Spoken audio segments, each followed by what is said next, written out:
What's going on, YouTube? Ryan and Alex back from Dopamon once again to talk about the Minnesota Wild and the St. Louis Blues upcoming series. A little bit of a playoff preview for you. We're going to go through all the series, so check out all those videos. If this is not the series you want to hear about, go find it. We have it somewhere on our channel. The second and third place in the Central Division teams, Minnesota with home ice advantage, with slightly better record, 53-22-7 versus 49-22-11. What I want to point out right away, before we get into anything, is the head-to-heads again. I was a little surprised when I saw these head-to-heads. St. Louis has won all three. St. Louis won all three meetings, 2 in overtime. So there's a little bit of an asterisk on that because there is no 3-on-3 overtime in the playoffs. All 5-on-5, so we have to put a little bit of an asterisk there. But again, similar teams that one kind of surprisingly did not play well against the other. Mm-hmm. Yeah, I was just surprised, but they were kind of close games. Yep. You know, I like to put a little bit of credit into the head-to-head, how the season went, especially because the last 2 meetings were in April. So, you can get a pretty good fresh look at how, but they might match up against each other. And I feel like the past month or two, I've personally really, really, really loved Robert Thomas. I think he's shown himself to be one of the best playmakers in the entire league right now. And 57 assists, that's a lot of assists. And I think that next year he's gonna, do a lot more than that, 65, maybe even like something more assists. And I'm looking forward to seeing him produce at the playoff level. Yeah, I'm really interested to see what St. Louis does because if you don't know, I don't know if this is a record or not, but the St. Louis Blues probably broke some kind of record for most spread out goal scoring. They had 9 20-goal scorers this season. 9 of them. No, Tarasenko had the most, 34. That was their leading goal scorer. And they had 8 other guys. Rob Thomas, 20. Pavel Buchnevich with 30. Jordan Kyrou with 27. Ivan Barbashev with 26. Braden Shen with 24. Ryan O'Reilly with 21. And David Perron with 27. That is the definition of doing it by committee. Oh my goodness. 3, essentially that equates to a top 9 that can beat you in every different way. There is no line matching against this team. You got to just run out your guys because any one of these lines can score on you. Doesn't matter. And then their fourth line with, Brandon Saad is down there. Oh, I forgot. I didn't even say Brandon Saad. I stopped at Perron. He scored 24 as well. Oops, I miscounted. People were like, that's only 8, Ryan. Nathan Walker and Dakota Johnson, 30 games this year. Alexei Torpchenko, Guelph Storm alumni, all kind of fitting in that roster up and down the lineup. Great defense. Minnesota doesn't quite have the same depth in their scoring, No. Alex, if you look at them. No, we actually might have brushed on that. What was it for our Hart Trophy? If you've seen our awards videos, that this team was really led by Kirill Kaprizov. Goal scoring, assists, he was a leader in all of it. And, he elevates the players around him. He's great. But after that, the team kind of is, I'm not going to say bad, but I will say kind of mediocre.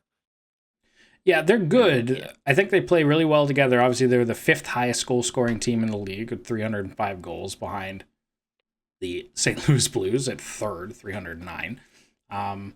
They have a style of play that it works in the playoffs.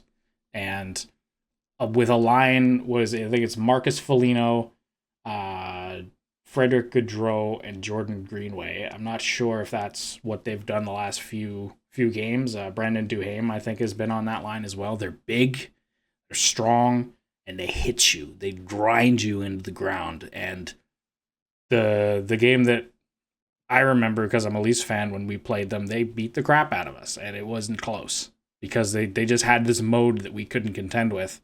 And maybe that's what brings them over the St. Louis Blues in this playoffs, but we'll see. Another thing I wanted to point to your attention, Alex, the Minnesota Wild special teams. Yeah, I was gonna say that that is directly related to Kaprizov kind of being the lone leader on this team, and that it shows that, after your first power play, your second, isn't doing as well either. Like your power play is low. After, on your PK, you don't have a full team, full depth, hitting every role, being able to click, and being one of the better special teams. And I think special teams can be the difference in the playoffs, and that you get one bad penalty, one goal against, and that might be the only goal against. These two teams have had incredibly close games, and you don't want that one power play goal to be the difference where St. Louis has their second in power play and, you know, Minnesota's 25th in PK. And that is the one goal against, that's that determining factor that'll win or break a series. And St. Louis has it. Special teams is important in the playoffs, and Mhm. if there's such a big gap between you and your opponent on special teams, that can really, really sink you. And I have face-off win percentage here. I know it's not a key stat in a lot of people's graphics. I tend to like it. It tells me, who's going to start with the puck more often. And the St. Louis Blues, again, is going to start with the puck more often. So this is tough. And just moving on to goaltending real quick. Kind of a question mark on who's going to start on both sides. Who would you start if you were each of these teams? Personally, I have hidden no secrets on not liking Cam Talbot. Yeah. And similarly, I have kept no secret on loving Marc-Andre Fleury. I would start Fleury. I think that he has the potential to be better than Talbot, and under pressure can rise to an occasion. And I love, I gotta give respect to Talbot, but I wouldn't make him my starter.